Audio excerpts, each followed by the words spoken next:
जय हिंद दोस्तों।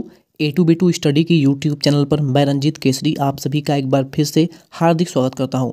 दोस्तों आज हम केमिस्ट्री के एक बहुत ही मोस्ट इंपॉर्टेंट चैप्टर को कवर करने वाले हैं। आज की जो चैप्टर है उसका नाम है रेडियो एक्टिविता यानी कि रेडियो एक्टिविटी। ये क्लास ग्रुप E1 और ग्रुप E2 डी फार्मेसी के दोनों ग्रुप के बच्चों के लिए होने वाली है। तो चलिए आज की क्लास को स्टार्ट करते हैं। दोस्तों क्लास स्टार्ट करने से पहले अगर आपने अभी तक हमारी चैनल को सब्सक्राइब नहीं किया है तो सब्सक्राइब कर लें, क्योंकि यहाँ पर आपको डी फार्मेसी का फुल प्रिपरेशन कराया जा रहा है फ्री ऑफ कॉस्ट। इसके अलावा अगर आपने अभी तक हमारी टेलीग्राम चैनल को ज्वाइन नहीं किया है तो लिंक आपको वीडियो के डिस्क्रिप्शन में मिल जाएगा। वहाँ पर क्लिक करके आप टेलीग्राम पर जरूर ज्वाइन कर लें। वहाँ पर आपको डेली फ्री क्विजेज कराए जाते हैं, टेस्ट क्विज कराए जाते हैं। रेडियो एक्टिविता में सबसे पहले हम इसके परिचय को देख लेते हैं कि रेडियो एक्टिविता है क्या। तो दोस्तों वे तत्व जो प्रकृति में वे सभी तत्व जो कि प्रकृति में स्वतः विघटित रहते हैं वे सभी तत्व रेडियो एक्टिव तत्व कहलाते हैं। इनसे निकलने वाली किरणें रेडियो एक्टिव किरणें कहलाती हैं तथा इनका यह गुण रेडियो एक्टिविता कहलाता है। दोस्तों ये बहुत ही इंपॉर्टेंट है। रेडियो एक्टिविता इस चैप्टर से अधिक से अधिक मात्रा में एग्जाम में प्रश्न पूछे जाते हैं। तो सभी ज्ञात तत्वों के समस्थानिक जिनका की परमाणु क्रमांक 83 से ज़्यादा होता है वे सभी तत्व रेडियो एक्टिव तत्व कहलाते हैं। रेडियो एक्टिविता की खोज फ्रांस के भौतिक शास्त्री, दोस्तों ये बहुत ही मोस्ट इंपॉर्टेंट क्वेश्चन है कि रेडियो एक्टिविता की खोज किसने की थी। तो रेडियो एक्टिविता की खोज फ्रांस के भौतिक शास्त्री हेनरी इरविन नाम के व्यक्ति ने की थी, जो कि 1896 यानी 1896 में इसकी खोज की गई थी। अब दोस्तों बात कर लेते हैं रेडियो एक्टिव किरणों के प्रकार, क्योंकि रेडियो एक्टिव किरणें होती हैं उनके 3 प्रकार की होती हैं, अल्फा, बीटा और गामा। इनके नाम आपने सुने होंगे। सबसे पहले हम बात कर लेते हैं अल्फा कण की। अल्फा पार्टिकल जो दोस्तों होती हैं, अल्फा कण हीलियम परमाणु के नाभिक होते हैं तथा प्रत्येक में 2 प्रोटॉन 2 न्यूट्रॉन तथा 2 इकाई धनात्मक आवेश होता है। दोस्तों अल्फा कण जो होता है ये धनावेशित कण होता है, ये भी आपको याद रखना है। ये प्रबल चुंबकीय तथा विद्युत क्षेत्र में ऋण प्लेट की ओर विक्षेपित होने वाली किरणें होती हैं। इसे हीलियम तथा 2,4 अल्फा संकेत द्वारा प्रदर्शित किया जाता है। दोस्तों अल्फा किरण को ये दोनों तरीके से इसको हम व्यक्त करने का यूज करते हैं। दोस्तों अगला हमारे पास एक चार्ट है जो कि अल्फा, बीटा और गामा तीनों किरणों को एक तुलनात्मक रूप से अलग अलग गुणों के आधार पे बांटा गया है। इसमें है जिनमें आप देख सकते हैं प्रकृति के आधार पर अल्फा किरणों को हीलियम यानी कि इस प्रकार डिनोट किया जाता है। बीटा किरणों को यहाँ पे आप देख सकते हैं ये ऋण आवेशित किरणें होती हैं, जो जबकि आप जानते होंगे गामा किरणें जो होती हैं ये आवेश रहित होती हैं, यानी इनका जो इस पर भार होता है वो शून्य होता है और इसे फोटान इनके अंदर आ जाएगा। अगर आगे देखेंगे आप तो आवेश, द्रव्यमान, संगठन, स्रोत, वेग, ऊर्जा, भेदन शक्ति, गैसों को आवरित करने की क्षमता, चुंबकीय तथा विद्युतीय क्षेत्र में विक्षेपण, यानी कि जिंक सल्फाइड और फोटोग्राफी प्लेट पर इन किरणों का अलग अलग क्या प्रभाव पड़ता है। इसके अलावा जैविक पदार्थों पर भी इन तीनों किरणों का क्या इफेक्ट पड़ता है, यानी क्या प्रभाव पड़ता है। इसके अलावा ही दोस्तों मानव जीवन पर, यानी कि आप जानते होंगे कि अल्फा, बीटा और गामा इन किरणों का यूज करके एक्सरे मशीनों में भी इसका यूज किया जाता है। यहाँ पर एक्स किरणें का यूज किया जाता है। तो इन तुलनात्मक अध्ययनों के लिए ये जो चार्ट है, इन चार्ट का आप स्क्रीनशॉट ले सकते हैं। इसका आप डिटेल में अध्ययन कर लीजिएगा। इससे आपके प्रत्येक प्रश्न बनने के लिए बहुत ही मोस्ट इंपॉर्टेंट है। इनके आंकड़े जो है ये आपको एग्जाम में पूछे जाते हैं, तो इन्हें आप बिल्कुल अच्छे से याद कर लीजिएगा। इसका आप स्क्रीनशॉट ले सकते हैं। अब हम चलते हैं आगे। दोस्तों अब हम देख लेते हैं अल्फा व बीटा किरणों की उत्पत्ति कैसे की गई थी। तो दोस्तों अल्फा किरण के उत्सर्जन से परमाणु क्रमांक में 2 इकाई की तथा द्रव्यमान संख्या में 4 इकाई की कमी होती है। दोस्तों इस पर आपके न्यूमेरिकल बेस्ड क्वेश्चन भी बनते हैं। जैसे यहाँ पे आप देख सकते हैं पोलोनियम का जो परमाणु क्रमांक है वो 84 है, वही उसका जो परमाणु भार है वो 215 है। इसमें से एक अल्फा कण आपका निकल जाता है तो आपका क्या हो जाता है, ये आपका पीबी यानी कि लेड बन जाता है, जो कि इसके आप देखेंगे परमाणु क्रमांक में 2 की कमी हो गई है। वहीं इसका जो परमाणु भार है इसमें 4 की यानी 4 इलेक्ट्रॉन की कमी हो जाती है। तो दोस्तों इस प्रकार आप समझ सकते हैं कि अगर किसी भी परमाणु से एक अल्फा कण निकल जाता है तो उसके परमाणु क्रमांक में 2 की, वहीं उसके परमाणु भार में 4 की कमी हो जाती है। दोस्तों इस पर आपको न्यूमेरिकल बेस्ड क्वेश्चन एग्जाम में देखने को मिलेगा। अगर आप इसे समझ जाएंगे तो आप इससे आने वाले कोई भी प्रश्न को चुटकियों में सॉल्व कर पाएंगे। उसी प्रकार बीटा कण जो है, एक कण बीटा के उत्सर्जन से द्रव्यमान संख्या में जो कोई परिवर्तन नहीं होता है, परंतु परमाणु क्रमांक 1 इकाई बढ़ जाता है। दोस्तों अल्फा कण के अकॉर्डिंग बीटा कण में केवल परमाणु क्रमांक में ही इसके अंतर आता है। यहाँ की आप देख सकते हैं, यहाँ पे बिस्मथ आपकी धातु ही है जिसमें 83 इसका परमाणु क्रमांक है, वही उसका जो भार है वो परमाणु भार 213 है। दोस्तों इसमें जब एक आपका बीटा कण निकल जाता है यानी अलग होता है, तो इसके परमाणु भार में तो कोई इफेक्ट नहीं पड़ता है, क्योंकि यहाँ पे 213 दोनों बराबर होते हैं। पर इसके जो परमाणु क्रमांक होता है इसमें आपका एक की कमी हो जाती है, क्योंकि यहाँ पे 83 से यहाँ पे 84 होता है, सॉरी एक की वृद्धि हो जाती है। दोस्तों यहाँ पे आपने देखा होगा परमाणु क्रमांक 1 इकाई बढ़ जाता है, इसे आप ध्यान दीजिएगा। परमाणु क्रमांक में 1 की वृद्धि हो जाती है यदि अगर आपके परमाणु से एक अल्फा कण निकल जाता है यानी अलग होता है। दोस्तों आई थिंक आप समझ गए होंगे। इस पे आपको हम न्यूमेरिकल बेस्ड क्वेश्चन भी करा देंगे, जिससे आपके इसके डाउट्स भी क्लियर हो जाएंगे। अब चलते हैं हम आगे। दोस्तों अगला हमारा है समूह विस्थापन का नियम। दोस्तों सन 1931 ईस्वी में यानी 1931 में सोडी और फायांस नाम के दो वैज्ञानिक थे जिन्होंने अल्फा तथा बीटा कण उत्सर्जन प्रभाव को प्रदर्शित करने के लिए समूह विस्थापन नियम प्रदान किया था। दोस्तों समूह उसी को ही समूह विस्थापन नियम के नाम से जाना जाता है। इसे हम थोड़ा छोटा कर लेते हैं। दोस्तों अल्फा तथा बीटा कण उत्सर्जित प्रभाव को प्रदर्शित करने के लिए समूह विस्थापन नियम का प्रतिपादन किया था।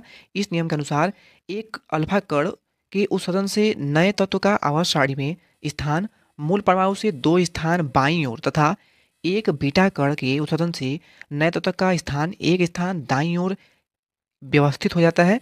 तो ये भी आपको याद करना होगा। दोस्तों नेक्स्ट टॉपिक हमारा है अर्ध आयु। दोस्तों मोस्ट इंपॉर्टेंट क्वेश्चन है ये, इससे आते हैं। और अगर आप रेडियो एक्टिविटी यानी कि रेडियो एक्टिविटी पढ़ रहे हैं तो अर्ध आयु आपको जानना जरूरी होता है, क्योंकि अर्ध आयु से एग्जाम में निश्चित रूप से 1 से 2 प्रश्न पूछे जाते हैं और आपको इनका फार्मूला अगर याद होगा तो आप इसे चुटकियों में सॉल्व कर पाएंगे। एक रेडियोएक्टिव पदार्थ के किसी नमूने की आधी मात्रा विघटित होने में जो समय लगता है उसे पदार्थ की अर्ध आयु कहते हैं। यानी कि अगर आप अर्ध आयु को टी हाफ से डिनोट करें तो टी हाफ इक्वल टू 0.6932 इसका वैल्यू आपको याद करना होगा, और बाई के। दोस्तों के की मात्रा जो है ये आपको यहाँ पे एग्जाम यानी कि आपके जो न्यूमेरिकल बेस्ड क्वेश्चन होंगे उसमें आपको दिया होगा, जो कि के जो है यहाँ पे विघटन स्थिरांक कहलाता है। रेडियोएक्टिव पदार्थ का औसत आयु जो होती है वो लैम्डा से डिनोट करते हैं। लैम्डा इक्वल टू 1/k होता है इसकी औसत आयु। दोस्तों lambda equal to T half by 0.6932 equal to 1.44 into T half, जहाँ पे टी हाफ मैंने आपको बता दिया है जो कि पदार्थ की अर्ध आयु होती है। दोस्तों अगला हमारा है नाभिकीय विखंडन। सन 1938 ईस्वी में ऑटो हान तथा फ्रिट्ज स्ट्रासमैन नाम के 2 वैज्ञानिक थे 1938 में, जिन्होंने ज्ञात किया था कि जब यूरेनियम 235 पर मंद गति से न्यूट्रॉनों की बौछार की जाती है तो यूरेनियम 235 का भारी नाभिक मध्यम द्रव्यमान के 2 खंडों में विभक्त हो जाता है और इसके साथ बहुत अधिक मात्रा में ऊर्जा उत्सर्जन होती है। इस नाभिकीय प्रक्रिया को नाभिकीय विखंडन कहते हैं। दोस्तों नाभिकीय विखंडन जो है ये बहुत ही इंपॉर्टेंट है।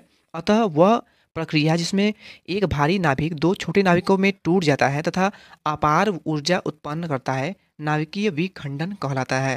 दोस्तों आप समझ गए होंगे, जैसे कि कोई 2 बड़ी परमाणुओं का आपस में टकराना और उससे टकराने के बाद बहुत ही अधिक मात्रा में ऊर्जा का उत्पादन होना, यही आपका नाभिकीय विखंडन की क्रिया कहलाती है। आपको एग्जाम में आपको ये जो डेफिनेशन है ये आपको पूछे जाने का अनुमान है, क्योंकि पिछले एग्जामों में डेफिनेशन इसका 1 लाइनर या 2 लाइनर में पूछा गया है। अब दोस्तों बात कर लेते हैं कि नाभिकीय विखंडन का यूज कहाँ होता है। तो दोस्तों नाभिकीय विखंडन की जो प्रक्रिया होती है इसका यूज हम परमाणु बम की इसी सिद्धांत पर कार्य करते हैं। इसके अलावा न्यूक्लियर रिएक्टर जो होता है एक विशेष प्रकार की भट्टी होती है जिसमें यूरेनियम 235 का नाभिकीय विखंडन कराया जाता है। रिएक्टरों में कैडमियम की छड़ें न्यूट्रॉन अवशोषक का कार्य करती हैं। इन छड़ों को नियंत्रक छड़ कहते हैं। भारी जल तथा ग्रेफाइट का कार्य न्यूट्रॉनों की गति को मंद करना, अर्थात ग्रेफाइट मंदक का कार्य करने से यूरेनियम 235 ईंधन का कार्य करता है। दोस्तों यूरेनियम 235 जो मैं बोल रहा हूँ ये 235 जो है इसके परमाणु भार को प्रदर्शित करता है, इसलिए इसे यूरेनियम 235 के नाम से ही जाना जाता है। अगर आपने जहाँ कहीं भी यूरेनियम लिखा हुआ देखा होगा वो कुछ इसी प्रकार आपने लिखा हुआ देखा होगा। दोस्तों नाभिकीय विखंडन के बाद हम बात कर लेते हैं नाभिकीय संलयन की प्रक्रिया। दोस्तों आइए जान लेते हैं।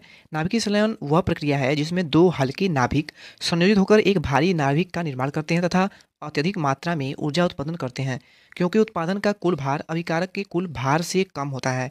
जैसे आप देख सकते हैं यहाँ पे 2 हाइड्रोजन के परमाणु हैं, वहीं अगर इसमें 2 परमाणु और जुड़ जाते हैं तो ये आपका 2 हाइड्रोजन परमाणु में प्लस यहाँ पे 4 हो जाता है और आपकी अधिक मात्रा में ऊर्जा का भी उत्पादन होता है। दोस्तों ऊर्जा का उत्पादन दोनों ही प्रक्रिया में होती हैं, चाहे वो नाभिकीय संलयन हो या फिर नाभिकीय विखंडन की प्रक्रिया हो। हाइड्रोजन बम नाभिकीय संलयन के आधार पर ही आधारित होता है यानी कार्य करता है।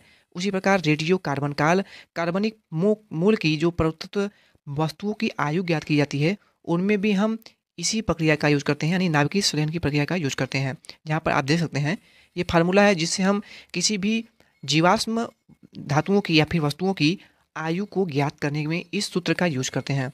यहाँ पर n=n01/2 जहाँ पर आप देखेंगे तो n जो है n दोस्तों ये कुल समय बाई अर्ध आयु काल का ये फार्मूला है। वही सौर ऊर्जा का स्रोत जो होता है, मैंने आपको अभी ऊपर बताया था कि ये नाभिकीय संलयन की क्रिया पर ही आधारित होता है। दोस्तों एक समीकरण आपने बहुत बार पढ़ा होगा, अपने इंटरमीडिएट के क्लास में भी पढ़ा होगा कि आइंस्टीन का समीकरण जिसे E=mc² से हर कोई अच्छे से जानता होगा। जब किसी तत्व के नाभिक का निर्माण अनेक प्रोटॉनों व न्यूट्रॉनों से मिलकर होता है तब उसमें से कुछ द्रव्यमान नष्ट हो जाता है जो ऊर्जा के रूप में उत्सर्जित होता है। इसे बंधन ऊर्जा के रूप नाम से जाना जाता है। यह ऊर्जा आइंस्टीन समीकरण E=mc² के अनुसार ज्ञात की जाती है या फिर मुक्त होती है। दोस्तों E=mc² ये फार्मूला अगर ज्ञात करना होगा, अगर आपको यहाँ पे किलोग्राम में वैल्यू दिया हुआ है तो अगर आप इसे प्रकाश की चाल यानी कि जो c यहाँ पे है ये प्रकाश की चाल होती है, 3 × 10⁸ इसे आपको याद करना होगा। कभी कभी एग्जाम में आपको प्रकाश की चाल पूछा जाता है और पिछले एग्जाम में पूछा भी गया हुआ है। तो दोस्तों इसके बाद अगर आप इसे सॉल्व करेंगे तो आपकी ये वैल्यू आएगी, यहाँ पे आप देख सकते हैं। और यदि परमाणु द्रव्यमान की इकाई AMU में हो तो द्रव्यमान क्षति हो तो नाभिक की वर्धन ऊर्जा जो होगी वो 931 मिलीवोल्ट होगी, जो कि द्रव्यमान के गुणनफल के बराबर होता है। दोस्तों एक वैल्यू आपको ये नोट कर लीजिएगा, एक AMU जो होता है वो आपका 931 मिलीवोल्ट के बराबर होता है। प्रति न्यूक्लियन वर्धन ऊर्जा ज्ञात करने के लिए कुल बंधित ऊर्जा में अगर आप कुल न्यूक्लियनों की संख्या से डिवाइड कर देते हैं तो आपकी न्यूक्लियन की जो बंधन ऊर्जा होती है वो आप ज्ञात कर सकते हैं। अब दोस्तों बात कर लेते हैं संकुलन गुणांक क्या होता है। तो दोस्तों ये बहुत ज़्यादा इंपॉर्टेंट नहीं है, पर संकुलन गुणांक का आपको फार्मूला याद होना चाहिए। अगर आपको एग्जाम में न्यूमेरिकल बेस्ड क्वेश्चन में पूछ लेता है कि संकुलन गुणांक ज्ञात करना है तो आपको द्रव्यमान की जो क्षति होगी वो दिया होगा और इसके बाद द्रव्यमान की संख्या आपको दिया होगा। आपको ये फार्मूला याद करना है।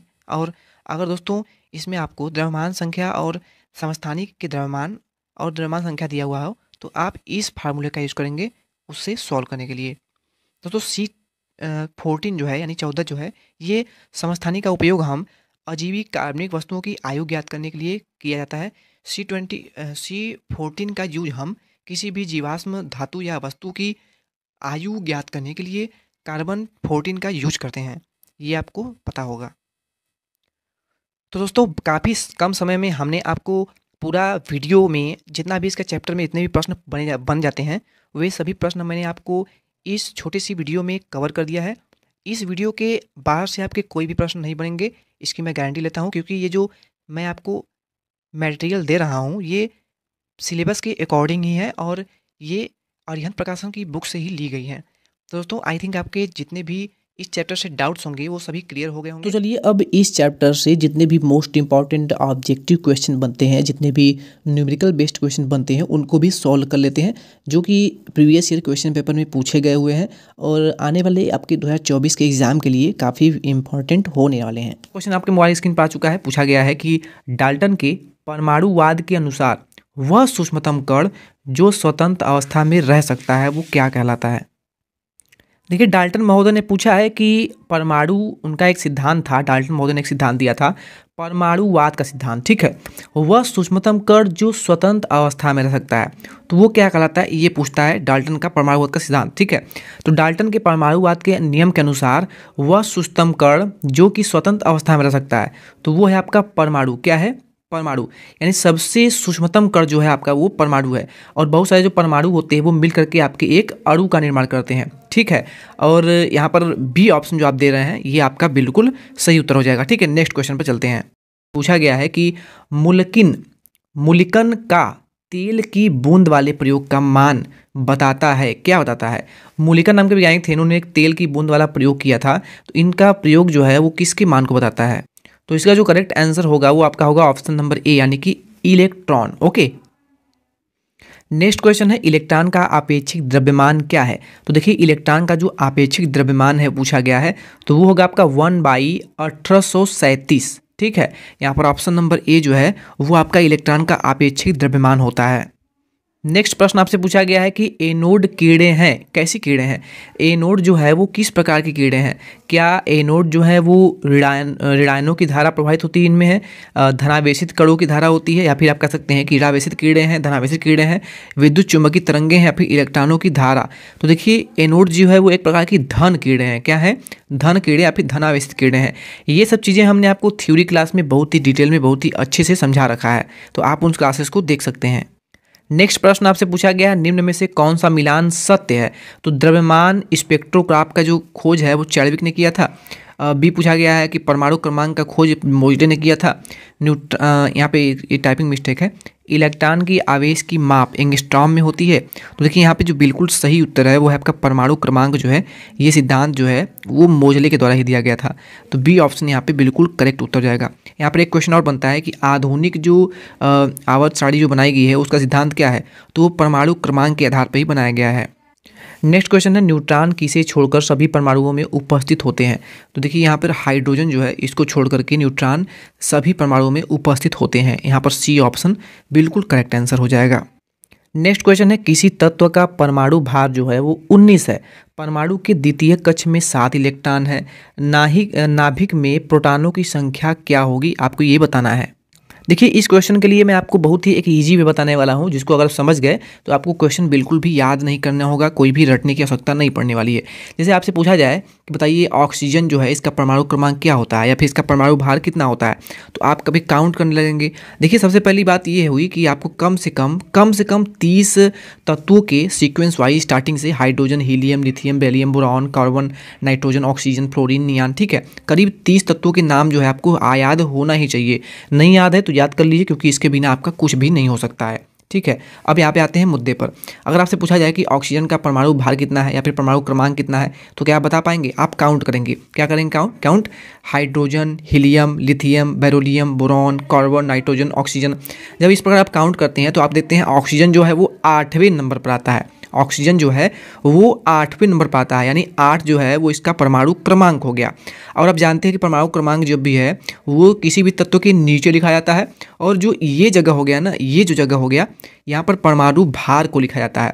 तो आप ये भी जानते होंगे बहुत ही अच्छे से, नहीं जानते तो जान जाइए। किसी भी तत्व का जो परमाणु क्रमांक है उसका जस्ट डबल अगर आप कर दें तो उसी के लगभग इसका जो है परमाणु भार होता है। यानी 8 अगर इसका ऑक्सीजन का परमाणु क्रमांक है, इसका परमाणु भार जो होगा वो 16 होगा। हाँ, हालांकि ये 16 पॉइंट समथिंग होता है, लेकिन इसको इक्वल मान के चलते हैं, 16 ले लेते हैं। अगर कार्बन की बात कर ली जाए तो अगर कार्बन जो है hydrogen, helium, lithium, barium, boron, carbon, इस प्रकार से काउंट करना होगा अगर आपको याद नहीं है तो। ठीक है, तो सी अब कार्बन के लिए कार्बन 6 परमाणु क्रमांक होता है, यानी इसका परमाणु भार कितना हुआ? आप कहेंगे सर 12 होता है। तो इस प्रकार आप इसके याद भी कर सकते हैं। अगर आपको क्रमांक याद है तो ये निकाल सकते हैं वैल्यू, ये वैल्यू याद है तो ये वैल्यू आप काउंट कर सकते हैं, निकाल सकते हैं, ज्ञात कर सकते हैं। अब देखिए इस क्वेश्चन की बात करें तो इसका जो दिया गया है परमाणु भार, तत्व क्या है हमें नहीं दिया गया है। यहाँ पे 19 दिया गया है, तो 19 दिया गया है तो इसका जो परमाणु क्रमांक होगा वो कितना हो सकता है? आप कहेंगे सर 9 हो सकता है, क्योंकि 9 का गुना करेंगे तो 18 हो जाएगा। लेकिन यहाँ पे 19 दिया गया है। अगर 9 इसका परमाणु क्रमांक हुआ तो आप जानते हैं कि जो परमाणु क्रमांक होता है वही किसी भी तत्व के प्रोटॉनों की संख्या के बराबर होता है। यानी कि यहाँ पर बी ऑप्शन 9 जो है वो आपका बिल्कुल 100% करेक्ट आंसर हो जाएगा। देखिए सेम उसी प्रकार का क्वेश्चन है, निम्नलिखित में से कौन सा एक किसी तत्व के परमाणु क्रमांक को सबसे सही निर्धारित करता है? तो मैंने बताया कि परमाणु क्रमांक जो होता है उसी की संख्या को प्रोटॉनों की संख्या के बराबर होता है, या फिर प्रोटॉन संख्या आप कह सकते हैं। तो ए ऑप्शन यहाँ पे बिल्कुल करेक्ट आंसर होगा। इस पर आपके न्यूमेरिकल बेस्ड क्वेश्चन भी बनते हैं, जैसे कि परमाणु क्रमांक, यहाँ पे फार्मूला होता है प्रोटॉनों की संख्या बराबर परमाणु क्रमांक। ठीक है, और यहाँ पे आपके न्यूमेरिकल भी बनते हैं, तो जो कि हम आपको आगे जो है सॉल्व भी करा देंगे। अगला है ऋण आवेशित परमाणु में प्रोटॉनों की संख्या क्या है। ऋण आवेशित कोई परमाणु है तो उसमें प्रोटॉनों की संख्या क्या होगी, तो परमाणु में इलेक्ट्रॉनों की संख्या से कम होगी। यहाँ पर डी ऑप्शन आपका बिल्कुल सही उत्तर हो जाएगा। वो 6 है, ऑक्सीजन का जो है वो 8 है। अब मान लीजिए परमाणु भार जो है कार्बन का जो है वो 12 है, ऑक्सीजन का भी 12 है। तो यहाँ पे आप देख रहे हैं कि दोनों के जो परमाणु भार है ना वो आपस में बराबर है। तो इस कंडीशन में इसे समभारिक कहा जाता है। यानी परमाणु भार जब दो तत्वों के बराबर होते हैं तो वो एक दूसरे के समभारिक कहलाते हैं। वही जब परमाणु क्रमांक जो है एक दूसरे के समान होते हैं तो उस कंडीशन में एक दूसरे का समस्थानिक कहा जाता है, परमाणु क्रमांक समान होने पर। ठीक है, तो यहाँ पर तो सी ऑप्शन आपका जो है बिल्कुल सही उत्तर हो जाएगा। अगला प्रश्न आपसे पूछा गया है कि ऑक्सीजन तथा O18 है, यहाँ पे ऑक्सीजन नहीं है, यहाँ पे O18 है तथा ऑक्सीजन के समस्थानिकों में इलेक्ट्रॉनों की संख्या कितनी होगी। इलेक्ट्रॉनों की संख्या आपसे यहाँ पे पूछी गई है। तो देखिए इलेक्ट्रॉनों की संख्या यानी कि आपके परमाणु क्रमांक की संख्या या फिर आप कह सकते हैं प्रोटॉनों की संख्या। तो देखिए यहाँ पर ऑक्सीजन, यहाँ पे इसका परमाणु भार 18 है। तो आप ये समझ सकते हैं क्योंकि यहाँ पे देखिए इसका परमाणु क्रमांक यहाँ पे जो होता है परमाणु क्रमांक लिखते हैं, परमाणु क्रमांक तो इसमें दिया नहीं है। लेकिन नॉर्मली जो ऑक्सीजन आपका होता है इसका परमाणु भार जो होता है वो कितना होता है, 16 होता है। और यहाँ पे जो इसका परमाणु क्रमांक होता है वो होता है 8। अगर आप काउंट करेंगे तो hydrogen, helium, lithium, beryllium, boron, carbon, nitrogen, oxygen यानी 8वें नंबर पर आ रहा है। तो यहाँ पे इसका ऑक्सीजन का जो परमाणु क्रमांक है वो 8 है और इसका जो परमाणु भार है वो 16 है। लेकिन एक तत्व तो यहाँ पे दिया गया है O जिसका परमाणु भार 18 है और परमाणु क्रमांक हमें इसमें दिया नहीं है। इलेक्ट्रॉनों की संख्या क्या होगी आपसे पूछा गया इसमें है कि इसके इलेक्ट्रॉनों की संख्या क्या होगी। देखिए यहाँ पे साफ तौर पे आपको प्रश्न में दिया गया है कि ये दोनों एक दूसरे के समस्थानिक हैं, ये तथा ऑक्सीजन के समस्थानिकों में, यानी ये पहले ही बता रहा है प्रश्न ही कि ये एक दूसरे के समस्थानिक हैं। आपको प्रश्न को ध्यान से समझना होगा, पढ़ना होगा, क्योंकि प्रश्न में ही दिया गया है कि ये एक दूसरे के समस्थानिक है। तो इसमें इलेक्ट्रॉनों की संख्या क्यों होगी, क्योंकि एक दूसरे के समस्थानिक है और समस्थानिक उसे कहते हैं जब दोनों के दो तत्वों के परमाणु क्रमांक आपस में बराबर हों। ठीक है, तो यहाँ पर जब इसका 8 है तो इसका भी यानी 8 ही होगा, यानी समस्थानिक है तभी तो। अगर ये भी अगर 16 हो जाता तब एक दूसरे के समभारिक होते, न कि समस्थानिक होते। ठीक है, तो उम्मीद है आपको ये क्वेश्चन समझ में आ गया होगा। यहाँ पर ए ऑप्शन लगाएंगे आप तो आपका आंसर बिल्कुल करेक्ट आंसर हो जाएगा। नेक्स्ट प्रश्न है रदरफोर्ड का प्रकीर्णन प्रयोग किसके आकार से संबंधित है। तो रदरफोर्ड का प्रकीर्णन प्रयोग नाभिक के आकार से संबंधित है। ए ऑप्शन यहाँ पे करेक्ट आंसर होगा। अभी आपके सामने मोस्ट इंपॉर्टेंट क्वेश्चन आ चुका है। यहाँ पे मैं इस प्रश्न के लिए स्टार बना रहा हूँ, आप चाहे उसकी स्क्रीनशॉट ले लीजिएगा। प्लांक नियतांक, इसका मान जो है प्रीवियस ईयर के क्वेश्चन पेपर में भी पूछा गया है। प्लांक नियतांक का जो मान है वो कितना होता है। तो देखिए प्लांक नियतांक जो है इसका मान जो होता है वो आपको याद होना चाहिए मुजबानी। ठीक है, हालांकि अगर आपको न्यूमेरिकल बेस्ड क्वेश्चन देंगे तो उसमें आपको इसकी वैल्यू दी हुई होती है। प्लांक नियतांक जो है इसको हम H से डिनोट करते हैं, कहीं कहीं इसकी वैल्यू तो आपको अलग अलग डिनोट करने को देखने को मिल जाएगी। इसकी जो वैल्यू होती है वो 6.67, यहाँ पर 6.66 दिया है, लेकिन यहाँ पे 6.66 या फिर 6.67 भी आपको कहीं कहीं देखने को मिल सकता है। तो 6.67 इंटू 10⁻⁻34 इसका जो पावर है वो -34 होता है ग्राम पर मीटर स्क्वायर पर सेकेंड। ये इसका प्लांक नियतांक का मान होता है। ठीक है, तो आपको ऑब्जेक्टिव में 4 नंबर में ये प्रश्न जो है पूछा जा सकता है। बहुत ज़्यादा इंपॉर्टेंट क्वेश्चन है, इसको आप जरूर नोट कर लीजिए। अगला प्रश्न है किसने विकिरण की ऊर्जा तथा आवृत्ति के मध्य संबंध दिया था। कौन थे जिन्होंने विकिरण ऊर्जा तथा आवृत्ति के मध्य संबंध दिया था। तो वो थे आपके प्लांक महोदय ने। ठीक है, और इन्होंने ही, इनके नाम पर ही इनका प्लांक नियतांक मान भी रखा गया है। अगला प्रश्न है निम्न में से कौन सा एक्स किरणों का गुण नहीं है। तो देखिए चुंबकीय तथा विद्युत क्षेत्र में विक्षेपित हो जाते हैं, ये जो है एक्स किरणों में ये गुण नहीं पाया जाता है। यानी एक्स किरणों का गुण कौन सा नहीं है, तो चुंबकीय तथा विद्युत क्षेत्र में विक्षेपित हो जाते हैं, ये इसका गुण नहीं है। तो यहाँ पर सी ऑप्शन आपका बिल्कुल करेक्ट आंसर हो जाएगा। यहाँ पर अगर बात कर लें ए, बी और डी की, तो ये सभी एक्स किरणों के गुण हैं, यानी कि विकिरण गैसों को आयनित कर देते हैं एक्स किरणें। इसके अलावा जिंक सल्फाइड के साथ प्रतिदीप्ति उत्पन्न करती हैं एक्स किरणें। तरंग दैर्ध्य पराबैंगनी किरणों से छोटी होती है। जो एक्स किरणें हैं उनकी जो तरंग दैर्ध्य होती है वो अल्ट्रावायलेट जो वेव्स होती है उनसे छोटी होती है। अगला प्रश्न है, निम्नलिखित किरण युग्मों में से कौन सी प्रकृति में विद्युत चुम्बकीय होती है। देखिए यहाँ पे आपको 4 ऑप्शन दिए गए हैं, पूछा गया है कि निम्नलिखित किरणों युग्मों में से आपको दो किरणों के युग्म दिए गए हैं, बीटा किरणें, गामा किरणें, कैथोड किरणें, एक्स किरणें, अल्फा किरणें, बीटा किरणें, एक्स किरणें, गामा किरणें।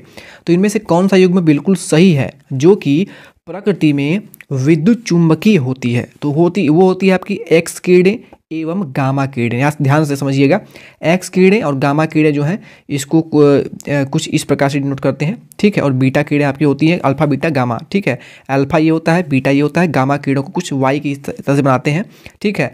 तो ये आपकी 3 किरणें होती हैं और एक आपका होता है एक्स किरणें। तो एक्स किरणें तथा गामा किरणें जो हैं ये प्रकृति में विद्युत चुम्बकीय होती हैं। इसको याद रखिएगा, काफ़ी इंपॉर्टेंट क्वेश्चन है, हालांकि हमने थ्योरी में आपको ये सब चीज़ें समझाया हुआ है।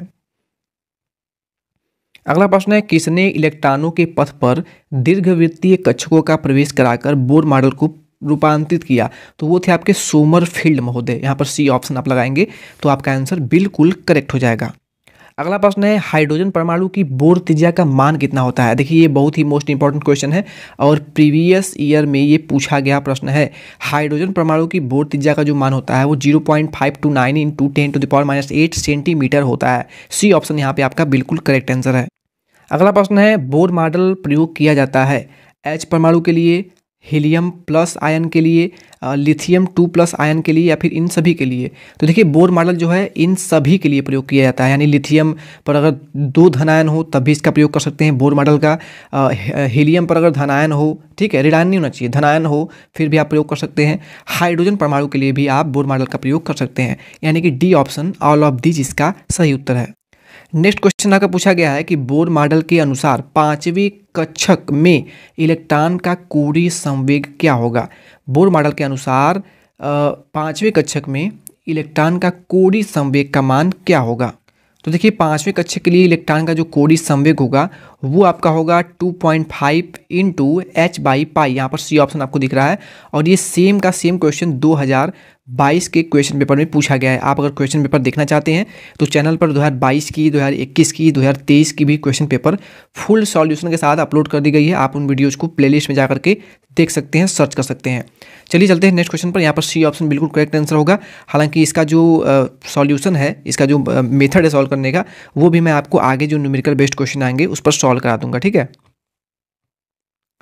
अगला प्रश्न है, हाइड्रोजन की द्वितीय बोर कक्षा में इलेक्ट्रॉन की ऊर्जा 3.4 इलेक्ट्रॉन वोल्ट है, इसकी गतिज ऊर्जा क्या होगी। बहुत ही अच्छा क्वेश्चन है। हाइड्रोजन की द्वितीय बोर कक्षा में इलेक्ट्रॉन की ऊर्जा जो है, इलेक्ट्रॉन की जो एनर्जी है वो 3.4 इलेक्ट्रॉन वोल्ट है, उसकी गतिज ऊर्जा क्या होगी। तो गतिज ऊर्जा जो होगी वो 3.4 इलेक्ट्रॉन वोल्ट नेगेटिव में होगी। यहाँ पर ये ऑप्शन आपका सही उत्तर होगा इसका। अगला प्रश्न है, निम्न में से कौन सा सत्य है। आपको फार्मूला यहाँ पे याद रखना चाहिए, पाई = NH/mvr × 2। यहाँ पर ए ऑप्शन जो है फार्मूला आपको दिख रहा है, ये फार्मूला बिल्कुल सही है, ठीक है। ए ऑप्शन यहाँ पे आपका बिल्कुल करेक्ट आंसर होगा। यहाँ पर एच प्लांक नियतांक है। अगला प्रश्न है, जब एक इलेक्ट्रॉन उच्च कक्षक से निम्न कक्षक में आता है तो क्या होता है। इलेक्ट्रॉन जब कोई उच्च कक्षक में निम्न कक्षक में आता है, उच्च कक्षक से, तो उसकी ऊर्जा जो है ना उसका उत्सर्जन होता है। क्या होता है, ऊर्जा का उत्सर्जन होता है या फिर ऊर्जा को त्याग देता है। ए ऑप्शन आपका बिल्कुल सही उत्तर होगा। दोस्तों ये सभी प्रश्न जो मैं आपको करा रहा हूँ ये सब आपने 12th लेवल में अपने करा होगा। निम्न में से कौन सा सिद्धांत यह नियम बताता है कि किसी कक्षक में अधिकतम इलेक्ट्रॉन कितने आ सकते हैं। तो वो बताता है आपका पाउली का अपवर्जन नियम। यहाँ पे बी ऑप्शन आपको दिख रहा होगा, ये इस क्वेश्चन का बिल्कुल सही उत्तर है। देखिए अगला जो प्रश्न है इसको थोड़ा सा समझना होगा, डिस्कस करेंगे इसमें अच्छे से। देखिए निम्न में से कौन सा इलेक्ट्रॉनिक विन्यास संभव ही नहीं है। देखिए इलेक्ट्रॉनिक विन्यास लिखने का जो सही क्रम होता है आपने अपने 12th लेवल में पढ़ा होगा, हालांकि हम आपको बताएंगे। क्रम जो होता है वो आपका होता है 1s2, 2s2, 2p6, 3s2, 3d10, कुछ इस प्रकार से चलता है, ठीक है। अब यहाँ पे दिया गया देखिए 1s2, तो ये तो क्रम बिल्कुल सही है, 1s2 एक ही दिया है ना। इसके बाद अगर 1s2, 2s2 दिया होता तो वो भी सही होता, तो ये तो बिल्कुल सही है, ये इसमें कोई गलती आपको दिख रहा है नहीं दिख रहा है।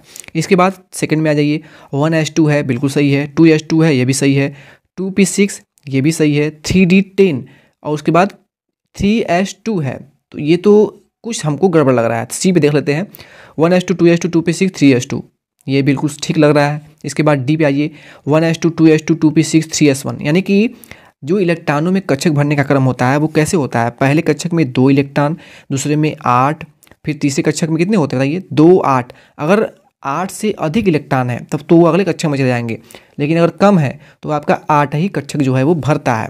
तो इस प्रकार का आप दिखाएंगे आप।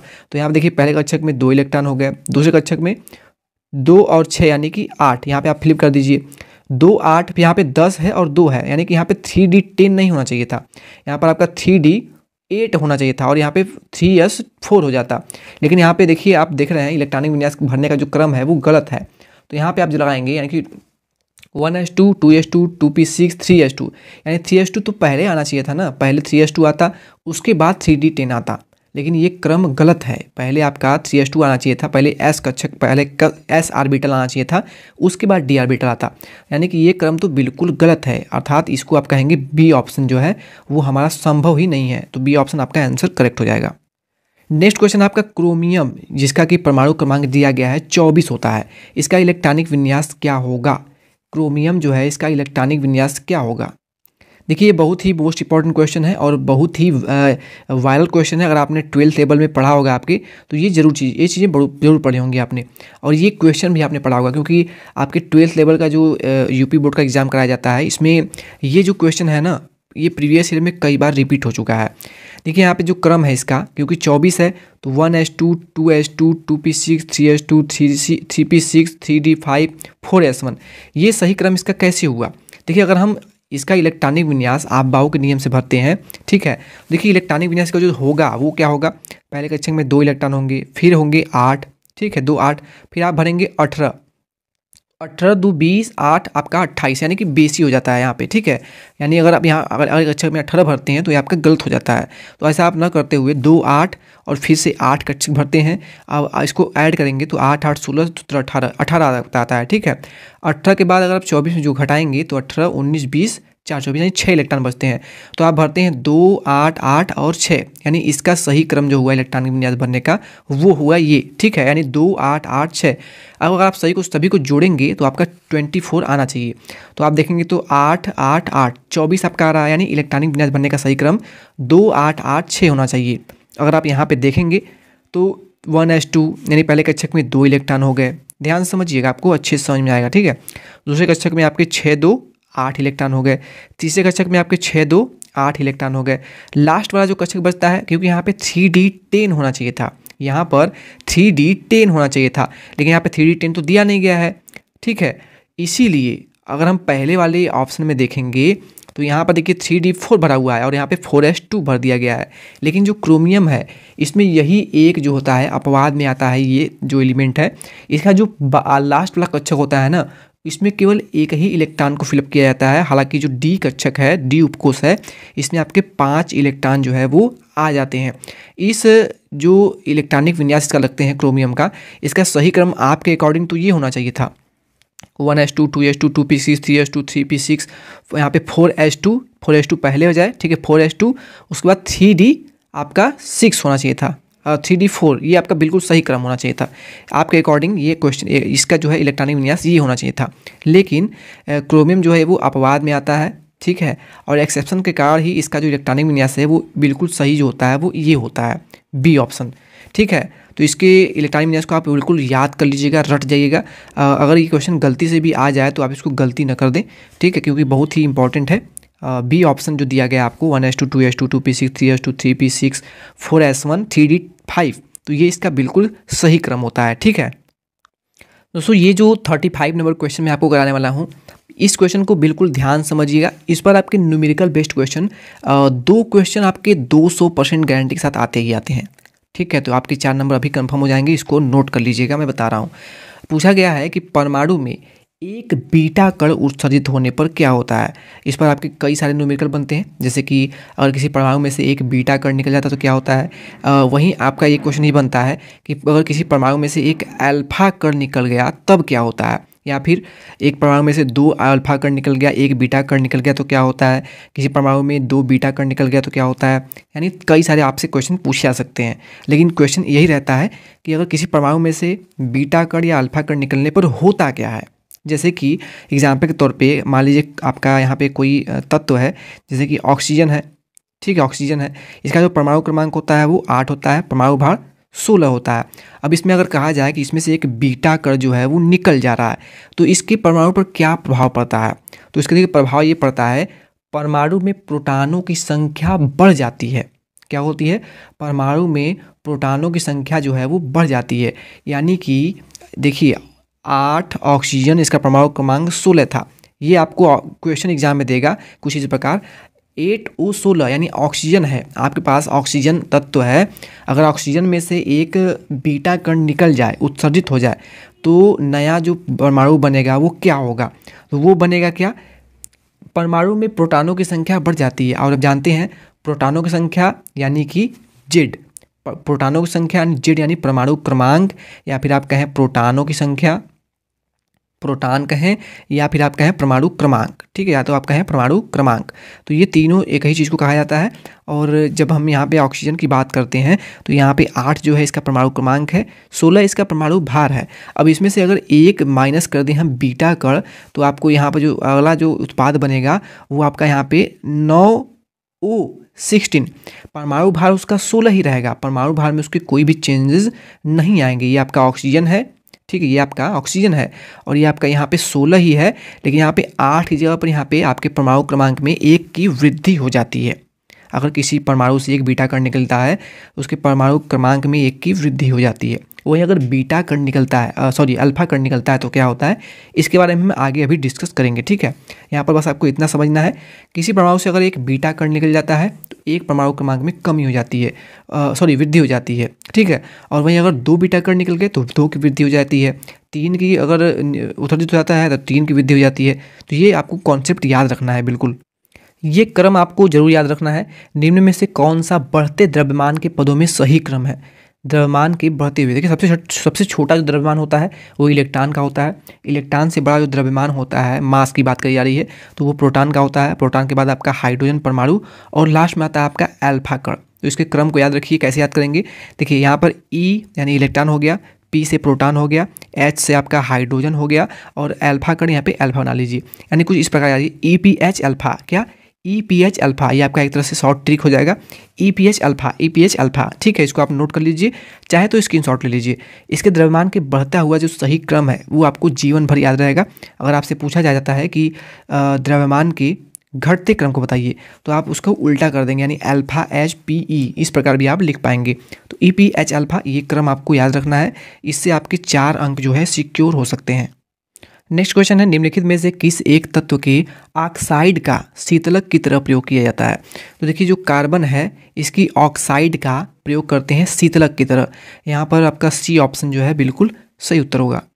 दोस्तों ये क्वेश्चन जो है मोस्ट इंपॉर्टेंट क्वेश्चन है, और ये ग्रुप के जो बच्चे आते हैं लेटरल ग्रुप में, उनके में भी ये क्वेश्चन कई बार प्रीवियस ईयर में पूछा गया है। नाभिकीय रिएक्टरों में ग्रेफाइट प्रयुक्त किया जाता है, किस लिए प्रयोग किया जाता है, आपसे ये पूछा गया है। देखिए नाभिकीय रिएक्टर क्या कहा गया है? देखिए आपके बिजली जो उत्पादन होते हैं वो कई तरीके से होते हैं, यानी एक आपका सौर के द्वारा, आपको सौर ऊर्जा के द्वारा बिजली मिलती है। एक आपका होता है हाइड्रो पावर प्लांट, जहाँ पर जल को यानी पानी को टरबाइन पर यानी एक पंखी पर घुमा करके पानी को गिरा करके बिजली पैदा की जाता है। ठीक है, हाइड्रो पावर प्लांट होते हैं।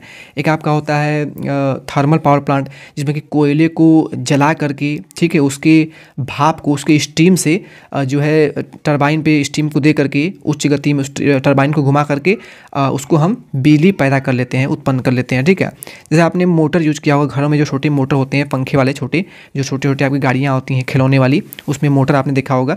तो उस मोटर को आपने कभी देखा होगा, तो वो कुछ इस प्रकार का मोटर होता है।